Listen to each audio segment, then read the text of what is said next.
नमस्कार. मी आपला वृक्षमित्र चंद्रकांत मारकडे. मित्रांनो, आपण पाहतोय खऱ्या अर्थानं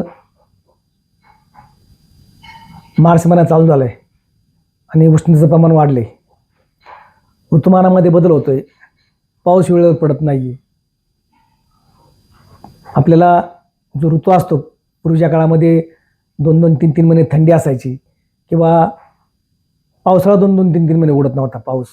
लोक अक्षरशः घराच्या बाहेर निघत नव्हती आणि हे ऋतुचक्र एकदम व्यवस्थित चाललं होतं. त्याचं कारण की या ठिकाणी मोठ्या प्रमाणामध्ये पर्यावरणपूरक झाडं होती, जंगलं होती. पण आपण या मागच्या 5-3 वर्षामध्ये पाहतोय की जंगलं संपत चाललेली आहे आणि खऱ्या अर्थानं ऋतुमानामध्ये बदल होत चालला आहे. वातावरणात बदल होत चालला आहे. पाऊस वेळेवर पडत नाही आहे. उष्णता वाढत चालली. या सर्वांना एकच कारण आहे की त्या ठिकाणी झाडं संपली आहे. म्हणून आज आपल्या सर्वांना धुलिवंदन शुभाचे देत असताना एकच विनंती करणार आहे की आपल्याला खऱ्या अर्थाने इथून पुढच्या काळामध्ये जर आपली पुढच्या पिढीला जीवन ठेवायचं असेल, त्यांना ऑक्सिजन द्यायचा असेल, तर आपल्याला आजच्या दिवसापासून झाडं लावायला सुरुवात केली पाहिजे.